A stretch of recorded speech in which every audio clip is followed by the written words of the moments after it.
Our last reader in this first segment is Jane Cawthorne. Jane's first short story, Wait, was recently published in Freefall, Fall-Winter 2010. Her non-fiction work has appeared in newspapers, magazines and academic journals, and her play, The Abortion Monologues, has been produced in several cities in Canada and the United States, including Calgary, Toronto, Ottawa, Portland, Iowa City and Brownsville, Texas. She currently lives and writes in Calgary. Jane Cawthorne.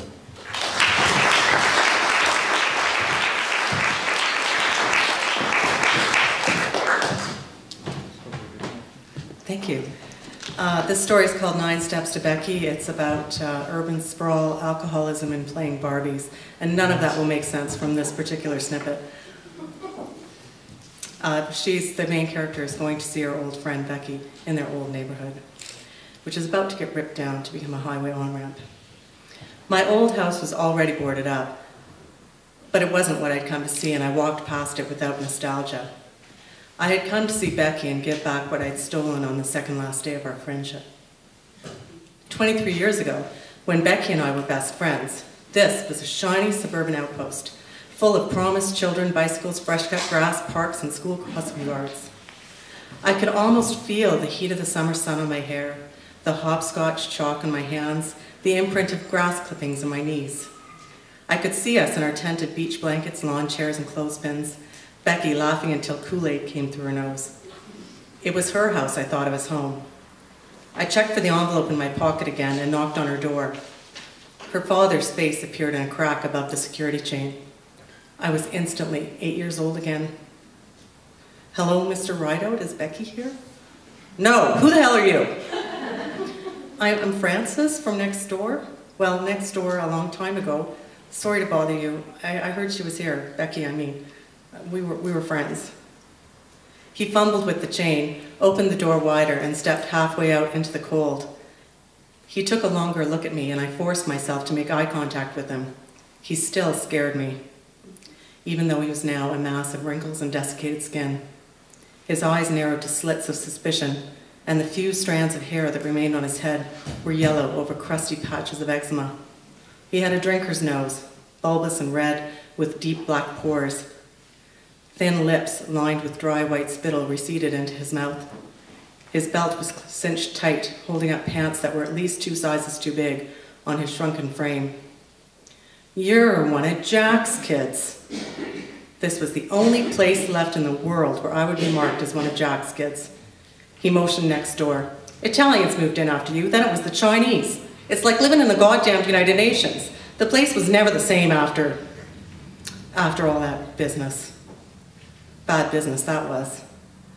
I was tempted to say, you mean that business when he hung himself from the rafters in the garage? That business when I found my father dangling above my bike, his trousers wet with piss? Is that the business you mean? Sober 4 years, I'd learned no good could come of that kind of talk. It was just another way to hurt someone. We've seen a few like you come back and look before the place gets raised. Got to be out in 3 weeks, they said. That Linton boy was here. I told him what I'll tell you. I'm the only one left, the last man standing. Everyone else, all the original owners on this block, sold a long time ago. You were the first, then the Dentons and the Drews. Remember them with their retarded kid? They finally had to put him in some kind of institution. Then Finley's, then Pearson's, and the Lintons. Anyone still here besides me as a renter? He gestured up the street. They don't care about their places.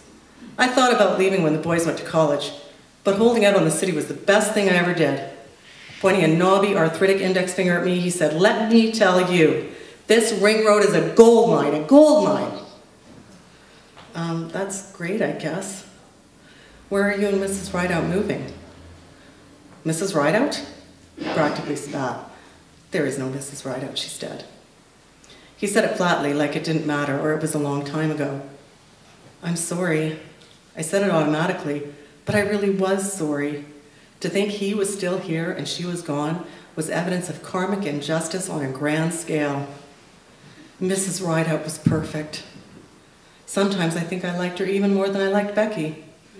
She looked like one of Dean Martin's gold diggers, with smooth, deeply tanned skin, even in the winter.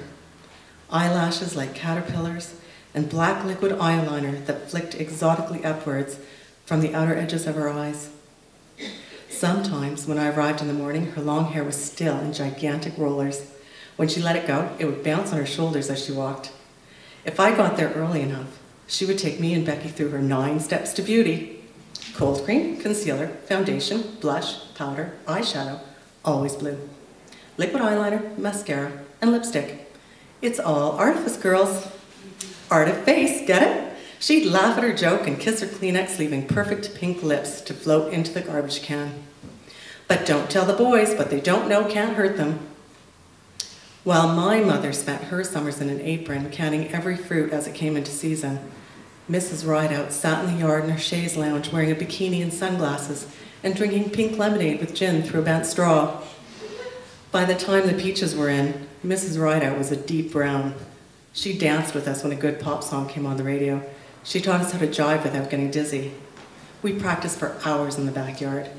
She always did her nails on Fridays. Sometimes she painted our nails too. But I had to pretend I didn't want her to after my father disapproved. He yelled at my mom about it. "Helen, you can't let the girls go out looking like whores. What were you thinking?" Thank you.